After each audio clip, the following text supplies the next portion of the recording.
morning and welcome back to Marian Motherhood channel. Today we are going to talk about disciplining our children. What I like to call charitable disciplining. Disciplining should always come from a place of wanting the best for our children, wanting to guide our children, and obviously from a biblical and faith-filled perspective.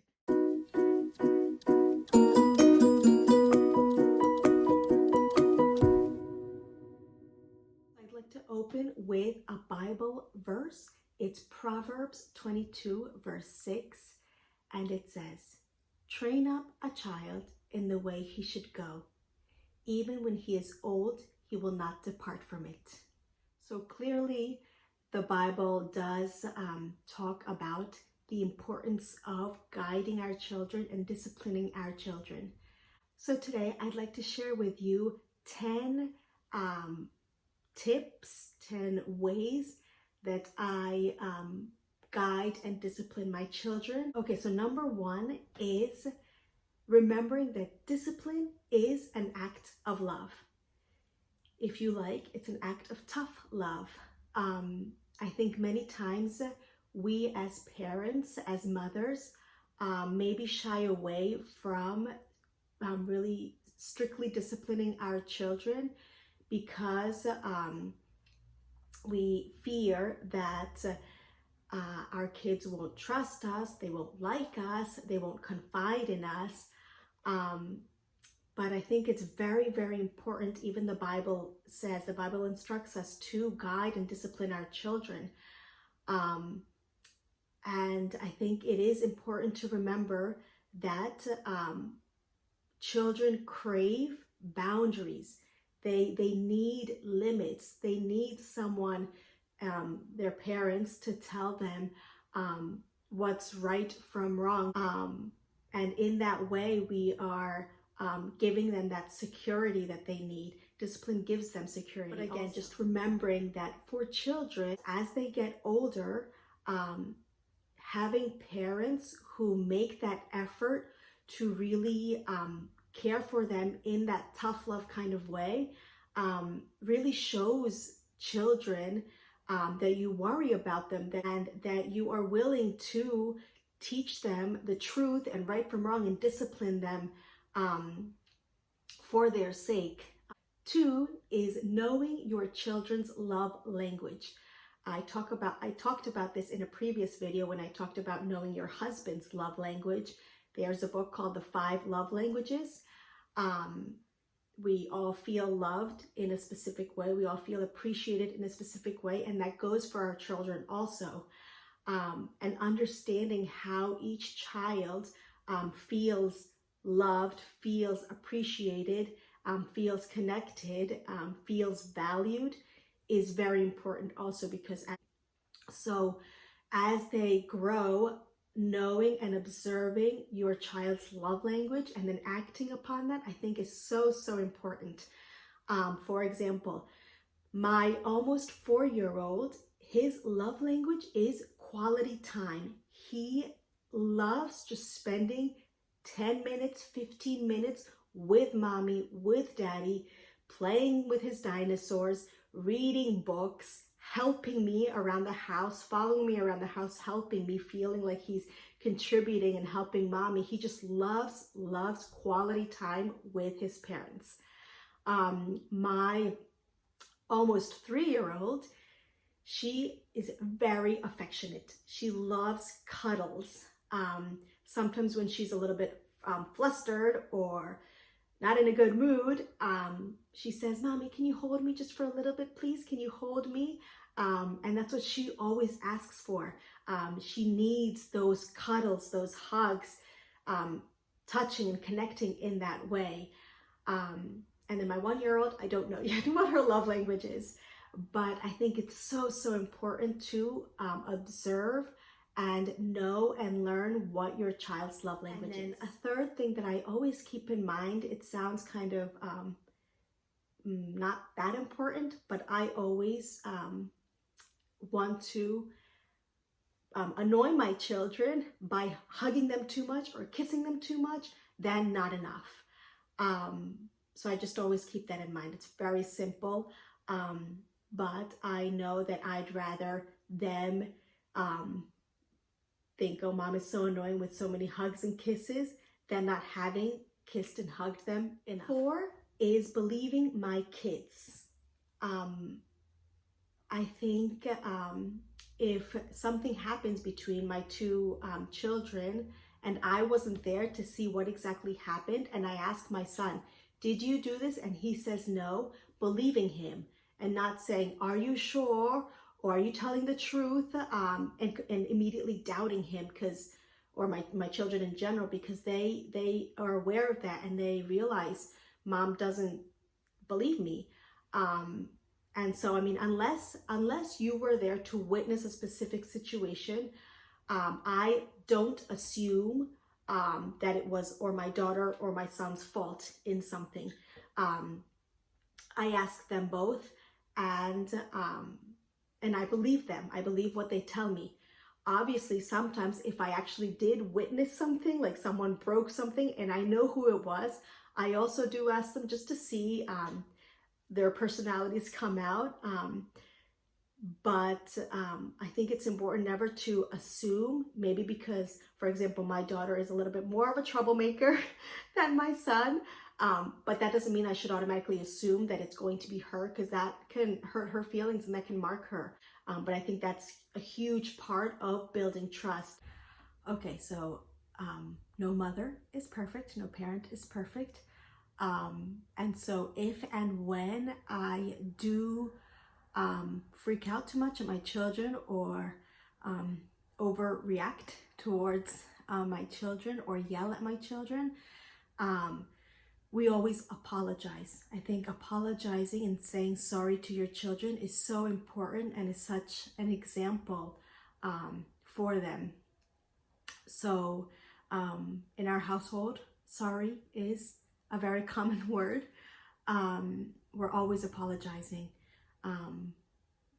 My children also apologize amongst themselves, also apologize, give hugs. And I think that's teaches my children that mommy and daddy are not perfect, but it also teaches that how good it is to assume one's shortcomings, one's failures, and with humility and love, always apologize, and also always accept apologies. So something else that we do is let our children conflict solve. If they're fighting over something, or they're not sharing something, or someone gets upset about something that the other person did, we really try to not step in immediately. The thing that I like to practice at home is allowing them to have their meltdowns, allowing them to have temper tantrums. I think often as parents, we forget that they also, day in and day out, are experiencing all kinds of emotions. We as adults learn or try to learn how to cope with our emotions, how to handle our emotions. But small children have no idea. They experience all these little emotions. And sometimes the only way they know how to kind of let it all out is by throwing a temper tantrum or crying. And so it's up to us, being the mature adults, to be the calm person, be the one who stays calm and collected.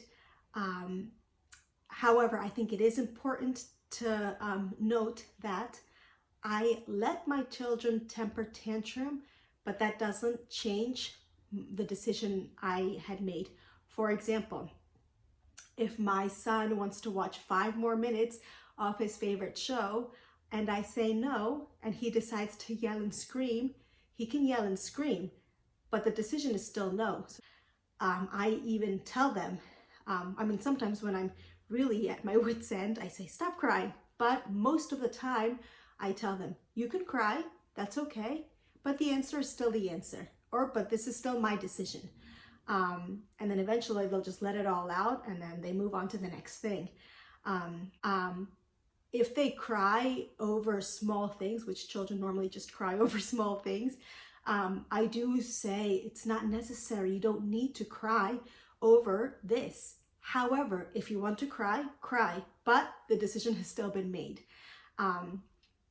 So I think it's important to not stifle them, saying that they can never cry and they have to kind of keep all these little emotions that they're feeling cooped inside. The only way small children know how to react is by yelling and screaming sometimes, especially toddlers. Okay, and when it comes to actually acting on them misbehaving, if and when they do something that they shouldn't have done, they do something wrong, they misbehave, we do timeouts in this house. They work very, very well. It's Super Nanny's famous timeout method. Basically, what it is you sit them on a chair or up on the floor or somewhere, a minute per their age. So my 3-year-old goes in timeout for 3 minutes. My 2-year-old goes in timeout for 2 minutes. They know that when they do something they shouldn't have done, they have to stay there for their minutes. When their minutes are up, I go to them. I tell them, do you know why mommy put you in timeout? And they apologize. And then I give them a hug and a kiss. Again, it really works really well for our family. It avoids unnecessary yelling on our part. It allows us to stay calm. It allows them to keep having a meltdown in their timeout if they want to. The most important thing is it just keeps a sense of calm and peace within the household, while at the same time letting them understand that some things are not accepted and that there are consequences. So again, it really works well for our family, the timeouts. The 9th thing that we practice in our home is autonomy, helping our children to become autonomous as soon as possible, for 2 reasons. One is for our sanity. With so many little children, it helps us keep sane. But more importantly is the more things our children know that they are capable of doing and realize that they can do by themselves, it helps them so much with their self-esteem and their confidence in themselves, that they see themselves as capable of doing lots of things. My 3-year-old and my 2-year-old, they set their own place at the table by themselves. They wash their face by themselves, brush their teeth by themselves. I do give a second brush of the teeth just to make sure they do it properly, but I let them do the first time around by themselves. They go to the bathroom by themselves. I clean them up afterwards by themselves. They get their own water by themselves. I have 2 small cups where they can reach in the kitchen, always filled with water. They get that by themselves. They make their bed by themselves. By making their bed, it means taking the duvet and spreading it over their bed. But they do that by themselves. They put their pajamas under their pillow by themselves. So again, as many things as they can do by themselves, the sooner the better for everybody. And most importantly for them, to help them really build that self-esteem and self-confidence in themselves, that they are doing so many things on their own. Okay, and then the last thing has to do with like preparing them for real life. These last things that we practice at home. One is we don't force them to share. If my daughter is playing with a toy and my son wants that toy, I tell my son to wait until Sarah is finished playing, and then Sarah will give it to Pablo to play with. I think that teaches Pablo how to wait, that not everything is immediate. It teaches him patience. So when one person is finished playing with something, they then can give it to the other person, but they don't have to share immediately. Also, if a toy is Pablo's, it's up to him if he wants to share that toy or not. Now, I do teach them that the nice thing to do, the charitable, generous thing to do is to let your sibling have your toy. But if something is yours, you can share or not. Again, I think that's real life also. We all have our personal belongings, and it's up to us, out of the goodness of our heart, voluntarily to share our things with other people. So again, no forced sharing in this household. And then calling things by their name. An example that comes to mind is, or being realistic about things, I think helps them with their understanding of the world and also their vocabulary. We don't say boo-boo, we say you got hurt, you're bleeding. Or, for example, if they're touching the socket, I don't say, don't touch that, you're gonna get a boo-boo. I say, don't, in a very firm voice, I say, don't touch that, you can be electrocuted and die. Again, making them realize the seriousness of things if need be. If they got a hold of scissors, I don't say, that's dangerous, don't touch that, you're gonna get a boo-boo. I said, you can cut your finger off or hurt your sister, bleed, and you get seriously hurt. So I try to really be realistic with things that are important and things to make them aware of the use of things, the words, the names of things. So that's another thing. So there are my disciplining, raising my children ways, methods, things that I do in my household. Always keeping in mind God's teaching, keeping in mind disciplining in a charitable way, in a kind, loving way, disciplining for my children's good. And I hope they helped. I hope maybe you got some ideas. If you please can comment and share some of your tips. I think we could all use some good ways of guiding and instructing our children. I hope you enjoyed this video. If you would like to, I would appreciate if you could subscribe and hit that bell and give this video a thumbs up if you enjoyed what you saw. And I will see you next time.